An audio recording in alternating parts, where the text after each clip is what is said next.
What do you think you learned from your grandpa growing up? Gordon was a good man. He was a good man. He was a man of service, the same kind of thing. He was a military guy, reluctantly a military guy. I mean, he was a retired colonel, but I mean, he served in World War II. He was in Guadalcanal for, more than a couple of years, and he put his money where his mouth was, and he was fair and honest with people, and believed that you should be. He thought that lying was not, a good path. But I think in some ways he thought you didn't always have to tell people the bald-faced truth about things or what you felt about them personally. It wasn't necessary, He passed away when you were 12 years old of cancer. I think unbeknownst to you, it had spread all we over had no his, idea, body. And even if it's untrue, you had the realization at the time that you would always be alone. Why did you feel that way was, then? The boy, Kelsey, talking about myself in the third person, I hadn't really let the impact of losing him touch me for about 6 weeks. And then that one night, I just sensed that I was always going to be alone, that people would always leave, that it wasn't going to be an easy thing, life. And that was a remarkably desolate moment in my life. Sad, sort of abandoned.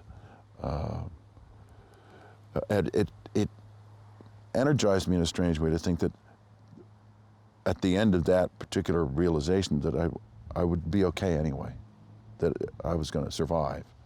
But that was a hard night. That's the first time I cried over my granddad.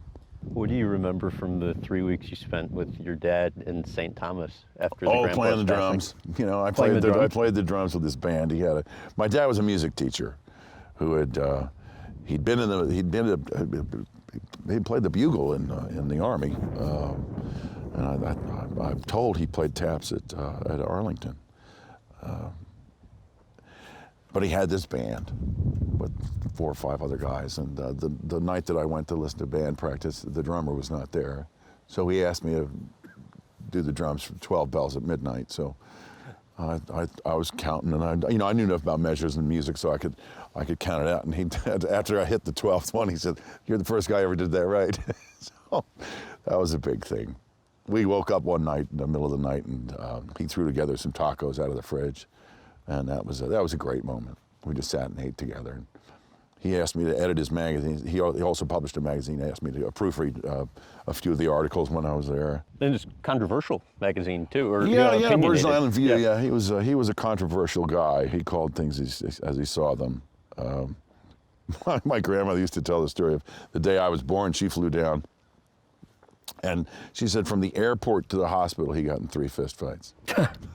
So he was a sort of a bigger than life guy. And you've been very open about this. He was murdered. Yeah.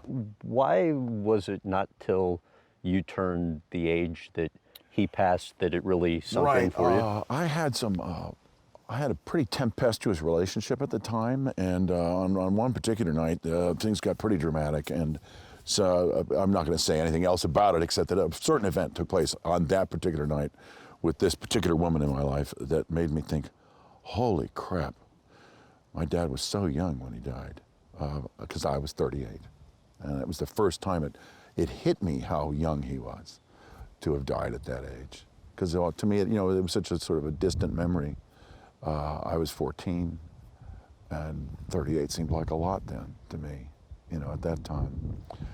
But in getting to that space, I suddenly thought, what a loss. For him, the people that have died in my life, and there have been a few. It always seems to me like it's their tragedy. It's not really mine.